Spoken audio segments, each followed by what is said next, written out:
Hey guys, you're watching VaulSC. We're coming back at you with another game between Onyx and Haqqislam. If you watched the previous video on my YouTube channel, you would have seen me playing Onyx against Panoceania. This particular day was a bit of a twofer. There was a double whammy of bat reps, so we're back on the exact same table as that last bat rep, playing the exact same list, and I will be on the same deployment zone.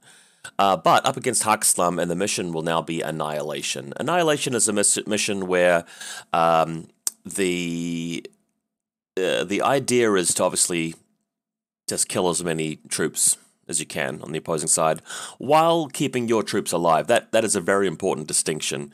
If it was just a matter of, ruthlessly trying to kill things, that would be one type of mission, but preventing your opponent from doing the same to you, and like, for example, not just trading your troops, but retaining troops, is a bit of a different matter. So other than that, pretty straightforward mission.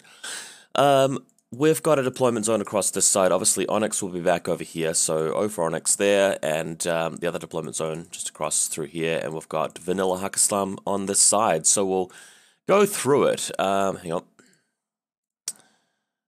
Okay. Now, my opponent wins the dice roll for Lieutenant, decides to go first, and that's, of course, because he's playing Haqqislam and has got a few aggressive pieces in there. So let's grab the pen again.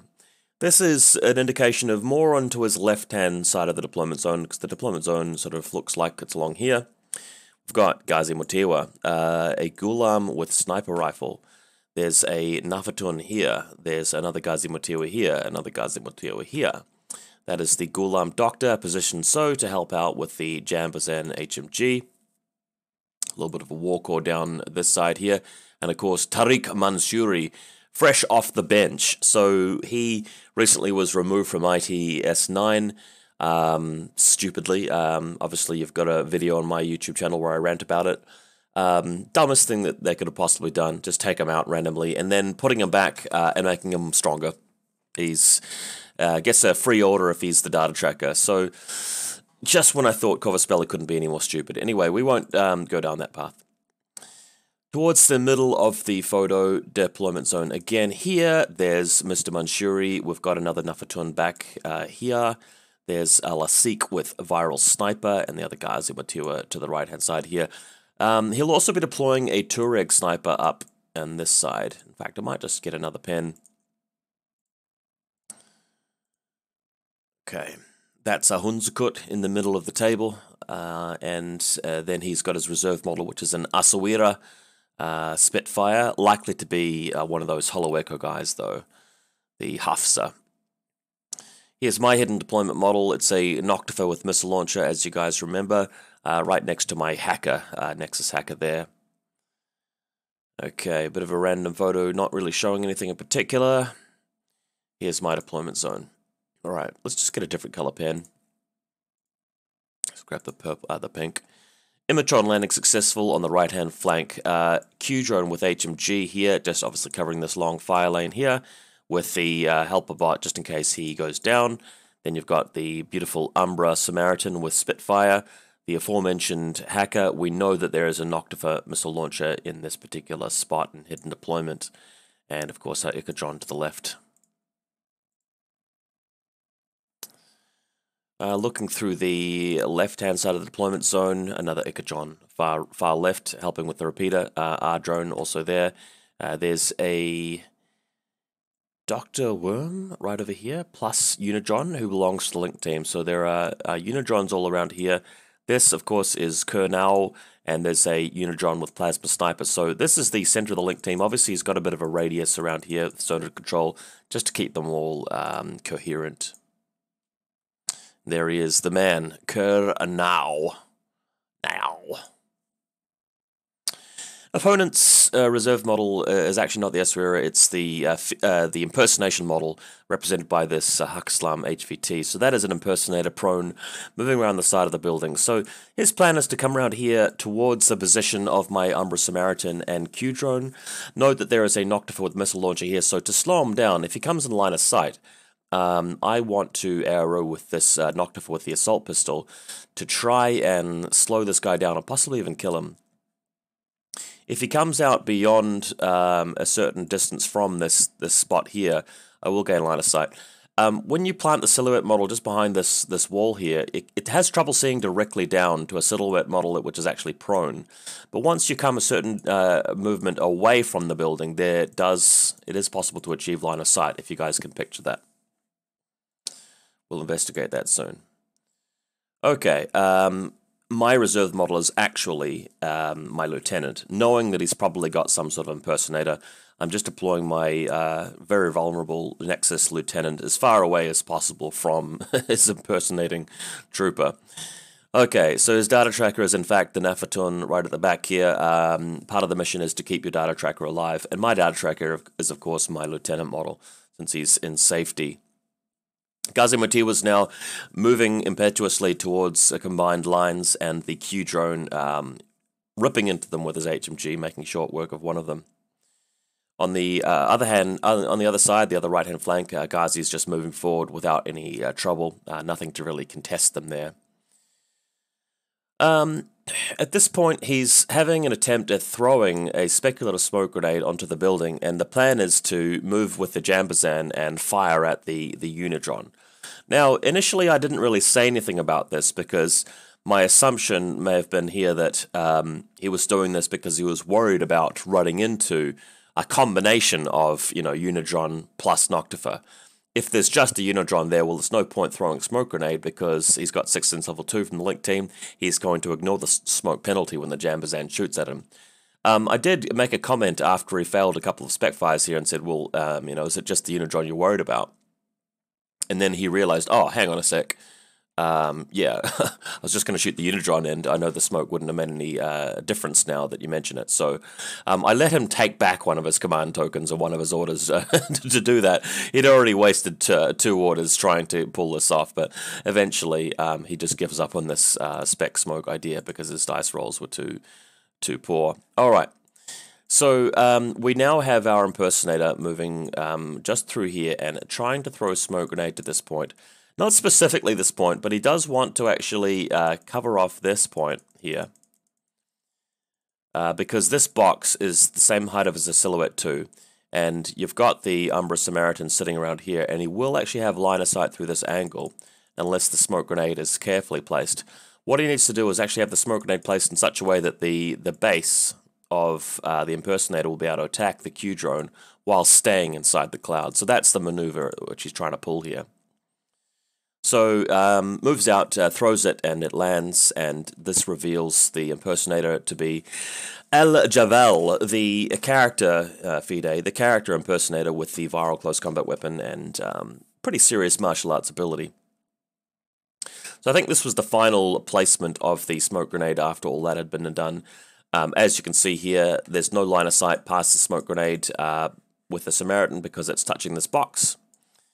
And he should be able to fit his base comfortably there to attack the Q drone without having any line of sight from the Samaritan from that side, so good maneuver.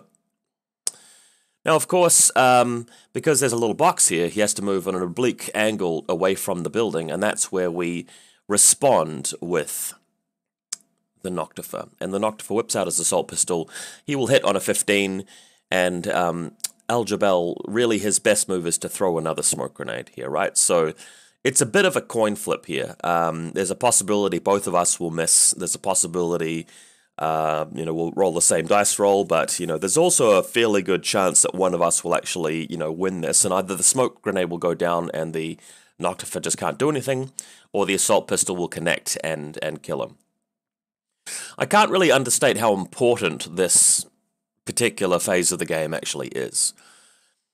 If Al-Jabal gets the smoke down successfully, then I lose my Q drone easily, and quite possibly my Umbra Samaritan as well, because even though the Umbra Samaritan is good in close combat, if Al-Jabal is hitting him, after going back into impersonation mode and implying a surprise attack, well, Al-Jabal's better in close combat anyway to begin with, and there's a high likelihood that Al-Jabal will easily kill the Samaritan, and then maybe even just go back into impersonation mode at the end of the turn.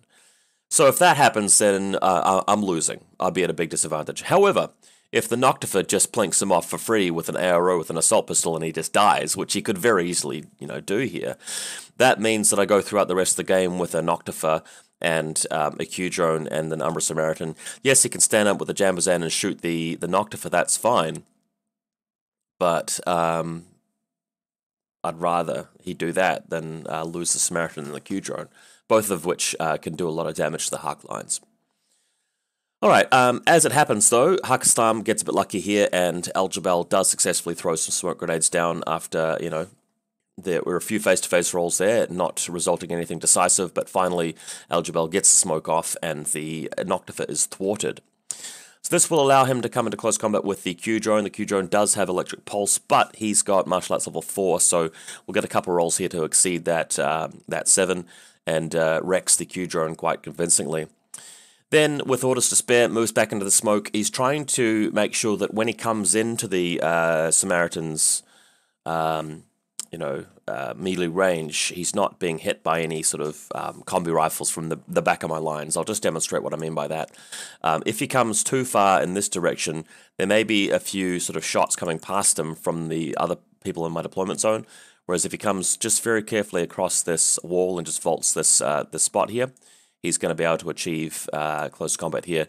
He is re-impersonating before he does this, of course, and eventually gets into close combat with the Samaritan and avoids the Echidron. What ends up happening, though, is that although Al-Jabal wins the close combat with a single hit, the Samaritan miraculously passes enough BTS checks to actually survive. I think goes into, no, it doesn't go into NWI because the viral would kill him if that happened. So the Samaritan passes a couple of BTS checks miraculously. So got a little bit lucky there, although I did get a little bit unlucky with the Noctifer. Elsewhere, Ghazi Matiwa just moving around to a better position.